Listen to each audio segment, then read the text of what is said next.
शीतला माता की पूजन का विधान है, उस विधान में कोई गर्म चीज की महत्वता नहीं है क्या? कोई गर्म चीज की महत्वता? फिर भी दुनिया के लोग अपनी बुद्धि लगाकर माता की जब पूजन करने जाते हैं तो वहां अगरबत्ती भी जलाते हैं और दिया भी जलाते हैं। अब एक तरफ तो तुम माता को ठंडा पानी का भोग लगा रही हो, एक तरफ तो ठंडा भोजन चढ़ा रही हो, एक तरफ तो ठंडे का प्रयास कर रही हो, और ऊपर से माता को तुम दिया लगाकर अगरबत्ती लगाकर तुम माता को सम्मुख में गर्म तत्व को प्रदान कर रही हो। और फिर आकर कहती हो कि मेरा बच्चा क्यों बीमार पड़ता है, मेरे पति को बार बार ये कष्ट क्यों आता है, घर में लोग चिड़चिड़े क्यों हो जाते हैं, घर में लोग क्लेश क्यों करते हैं, आखिर कारण क्या है? तो कारण तो तुम खुद हो कि जो चीज लिखी है वो ना करते हुए दुनिया जो कर रही है तुम वो करना चाहते हो। तुम भगवान की पूजन उस विधान से नहीं करना चाहते जो विधान शास्त्रों में।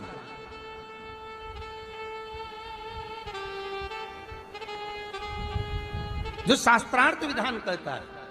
महाराज, शीतला माता की पूजन में कहीं ऐसा लिखा है कि तुम दिया लगाना, अगरबत्ती लगाना? शीतला माता की पूजन में लिखा है 1 लोटा पानी लेना, उस जल में पुष्प आदि लेकर माता को ठंडा भोजन का सुंदर भाव से माता का स्नान कराकर पूजन करना, अर्चना करना, कुंकू चावल रोली मोली जो चढ़ा सकते हो, चुनरी वस्त्र आदि जो चढ़ाना हो चढ़ाओ। पर यह नहीं लिखा कि तुम दिया भी लगाना कि अगरबत्ती भी लगाना, क्योंकि गर्म तत्व मत चाहिए माता,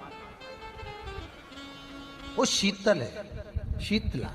और अगर तुम दिया लगा भी रहे हो, मान लो दिया अगर तुम लगा भी रहे हो तो उसके सम्मुख ना लगे, उससे दूर, बहुत दूर। शीतला माता की पूजन होती है ठंडे समय में, शीतल समय में। शीतला माता ने ये नहीं किया कि रोटी बना के उठो और थाली लेके लाइन में लग जाओ। तुम देखना, शीतला माता की पूजन करने लोग जाते ना शीतला सप्तमी, शीतला अष्टमी पे, बस 11 बजे तक तो रोटी बनाती रहेगी, सामान बनाती रहेगी, 1-1.5 घंटा में ठंडा हुआ, 12:30 बजे उठ के सीधे लाइन में लग जाएगी, जल्दी से पूजन करके सो जाऊंगी, काम खत्म।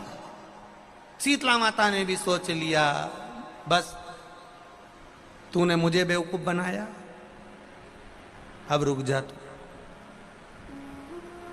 11 बजे तक भोजन बनाया, 10 बजे तक भोजन बनाया, 1 बजे रात को लाइन में लग गई पूजन करने के लिए। 1 बजे रात को न जाने किसने फैला दी कि 1 बजे रात को लग जाओ लाइन में, सुबह तक पूजन करके अपने घर आ जाओ, फिर आराम से आके सो जाओ। अब इतनी जल्दी क्या है भगवान के पूजन की? माँ की पूजन करने जा रहे हो, माता से लाड़ लड़ाने जा रहे हो, अपनी माता से अपने दिल की बात कहने के लिए जा रहे हो, अपने स्नेह की बात कहने के लिए जा रहे हो, तो धीरे धीरे प्रेमवश आनंद से माता की आराधना शीतल समय में, ठंडे समय में। ठंडे समय का मतलब है भीतर से ठंडे होकर, अपने भीतर से ठंडे होकर।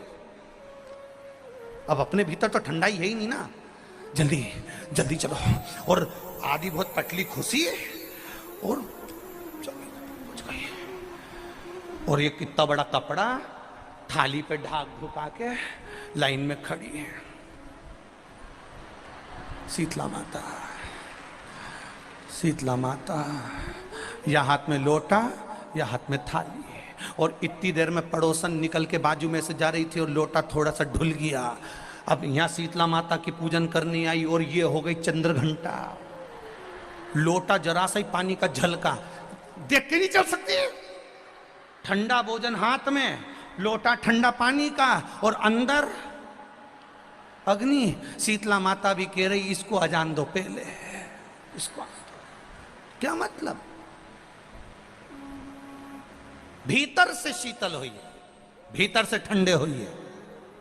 चित्त, वृत्ति, मन जब भीतर से शीतल होगा, ठंडा होगा, तो मेरी शीतला माता, तुमने पूजन करा ना करा, मेरी शीतला माता प्रसन्न हो जाएगी। बस भीतर से शीतल होइए, ठंडे होइए भीतर से।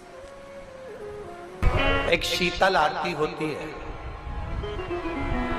मेरी जीजियों बड़े सावधानी से सुनिएगा। एक शीतल आरती होती है। कभी अगर तुम्हारे जीवन में अगर कभी तुमको ऐसा लगे कि रोग बड़ा भारी हो चुका है और बहुत भारी रोग मुझे घेरता जा रहा है, या डॉक्टर को दिखाने जा रहे हो और तुम्हें ऐसा लग रहा है कि डॉक्टर कोई बड़ी बीमारी बताएगा, तो उस समय पर शीतल आरती का प्रयोग करें।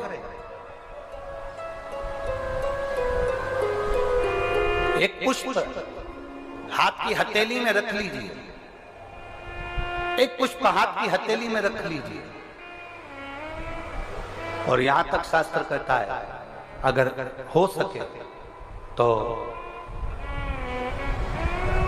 आंकड़े का अगर पुष्प मिल जाए, तुम्हारे यहाँ क्या बोलते हैं उसको, मंदार का फूल, आंकड़े का फूल, अकौए का फूल, जो शंकर भगवान पे चढ़ता है, छोटा सा होता है, घुंघरू जैसा होता है वो, उसको तुम्हारे यहाँ क्या बोलते हैं हरियाणा में? आंख का ही पुष्प बोलते हैं। आंख का पुष्प मिल जाए तो ज्यादा अच्छा है। अब उसमें चाहे सफेद हो, चाहे नीला हो, चाहे गुलाबी हो, जैसा भी हो, हाथ में रखने के बाद हाथ में एक लोटा जल, भगवान शंकर के शिवालय में जब आप प्रवेश करें और प्रवेश करते समय भगवान के सम्मुख में जब भगवान शंकर के साक्षी में जब पहुंचे, आपके सामने पूजन में कोई भी सामग्री नहीं है, आपके पास में न दिया है, न बाती है, न गर्भवती है, न चंदन है, न कपूर है, न कोई सामग्री है, केवल एक आंख का पुष्प और एक लोटा जल आपके पास में है। शिवालय में पहुंचकर शीतल आरती का प्रयोग करो। 11 बार भगवान शंकर के 11 रुद्रों का स्मरण कर कर जब 11 बार शंकर के शिवलिंग के ऊपर से नीचे तक वो कलश को जब घुमाया जाता है और घुमाने के बाद वो आंख का जो पुष्प है वो अशोक सुंदरी वाली जगह पर समर्पित कर कर भगवान शंकर को जो जल चढ़ाया जाता है, जो जल समर्पित किया जाता है, डॉक्टर भले तुमसे कह रहा हो कि तुम्हें बड़ी बीमारी के चांस हैं, आप जाकर एक बार चेक कराना, तुम्हें वो बड़ी बीमारी निकलेगी ही नहीं, उस रोग से तुम मुक्त हो। इसको शीतल आरती का प्रयोग किया गया। ये शीतल आरती, इसको शीतल आरती कहा, शिव की प्राप्ति का, एक रोग से मुक्त होने का। अब आपसे कोई कहे कि ये शीतल आरती का प्रयोग सबसे पहले किसने करा, तो आपको ध्यान लगाना है इस प्रयोग को, सोमनाथ जी की कथा का स्मरण करिएगा, सोमेश्वर की कथा का स्मरण करिएगा। नीम के वृक्ष को स्वयं देवी का प्रतिबिंब माना जाता है, नीम के वृक्ष को स्वयं माता का प्रागट्य उत्सव माना जाता है, नीम के वृक्ष को स्वयं देवी का भाव वर्णित किया जाता है। और बहुत सुंदर बात है महाराज जी, जिसके शरीर में माता निकल गई हो, दाने दाने पड़ गए हो पूरे शरीर में, बुखार भी बहुत तेज आ रहा हो और पूरे शरीर में माता जी निकल गई हो, एक लोटा पानी जिसके शरीर में माता जी निकली है उसके पास में रख दो और वो पानी उठाकर नीम के पेड़ में उस व्यक्ति के ऊपर से 7 बार उतार के नीम के पेड़ में डाल दो। 3 दिन के अंदर उसकी माता जो शरीर में निकली हुई है, दाने दाने पड़े हुए हैं, जो बुखार बहुत तेज आ रहा है, उसमें धीरे धीरे आराम मिलना प्रारंभ हो जाता है।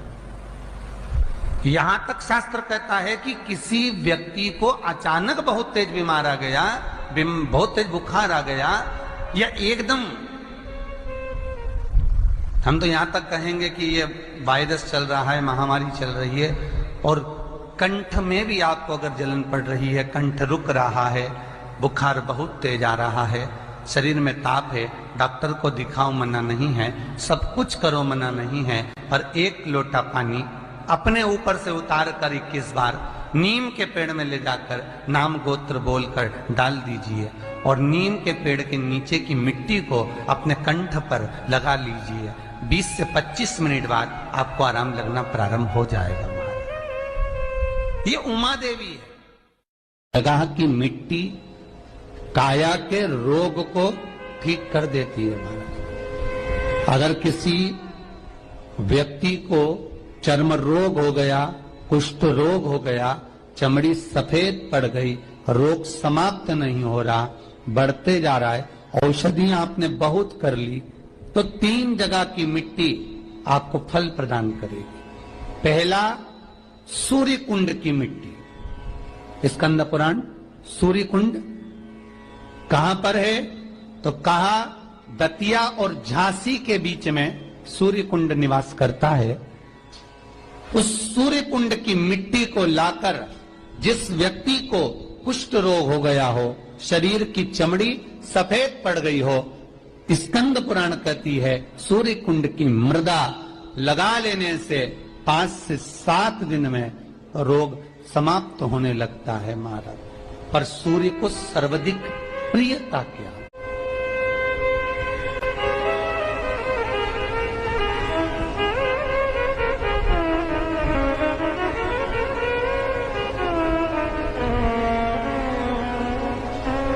सर्वाधिक प्रियता सूर्य को क्या? क्योंकि सूर्य तपता है, तो उस तपन को मिटाने के लिए सूर्य देवता के शरीर पर गाय का घृत मला जाता। जैसे शनि को तेल लगाया जाता है, सूर्य को घृत मला जाता। इसलिए सूर्य कुंड का एक नियम है कि सूर्य कुंड पर से अगर हम मिट्टी लेकर आते हैं, शरीर पर लगाने के बाद जब शरीर का चर्म रोग समाप्त हो जाए, सफेद चमड़ी अपने वापिस रंग में आ जाए, तब आप जितनी कामना कर आते हैं उतना घी उस सूर्य कुंड के पास में डालना पड़ता है। 1 किलो, 2 किलो, आधा किलो, 250 ग्राम, 25 ग्राम, 50 ग्राम, जो आपने कामना करी है उतना चढ़ाना पड़ता। पर वो घी गाय का होना चाहिए, और उस घी का प्रयोग कोई नहीं कर सकता, इसलिए गाय का होना चाहिए। और उस घी का प्रयोग कोई नहीं कर सकता, इसलिए आज भी स्कंद पुराण में तो केवल सूर्य कुंड का वर्णन है, घृत का वर्णन है, पर स्थान आज भी झांसी और दतिया के बीच में जो सूर्य कुंड विराजमान है, आज भी वहां पर कुंड के पास में एक घी का कुआं है जिसमें घी डाला जाता है, पर उस घी का प्रयोग कोई दुनिया का व्यक्ति नहीं कर सकता। जो करता है वो शरीर में फपोले पड़ जाते हैं और बाद में सड़कर मर जाता है।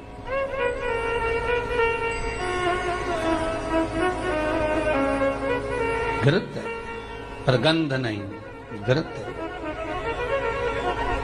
3 जगह की मृदा जीव को सुख का अनुभव कराती है। पहला सूर्य कुंड महाराज, दूसरा वर्णन करा है जिस स्थान पर गौ माता को बांधा गया हो और गाय अपने बछड़े को, बछिया को जन्म देती हो, उस स्थान पर उसकी मिट्टी, उसकी मृदा, उस जगह की रज, जब मकान का मुहूर्त होता है, दुकान खोली जाती है, दुकान बनाई जाती है, दुकान में कोई अग्नि का प्रवेश हो, उससे पहले जहां पर गाय ने अपने बछड़े को जन्म दिया हो, बच्चे को जन्म दिया हो, उस स्थान की मिट्टी उस भूमि पर लेपन कर दी जाए तो जिंदगी में कभी संपदा की कमी नहीं हो सकती महाराज। ये दूसरी मृदा।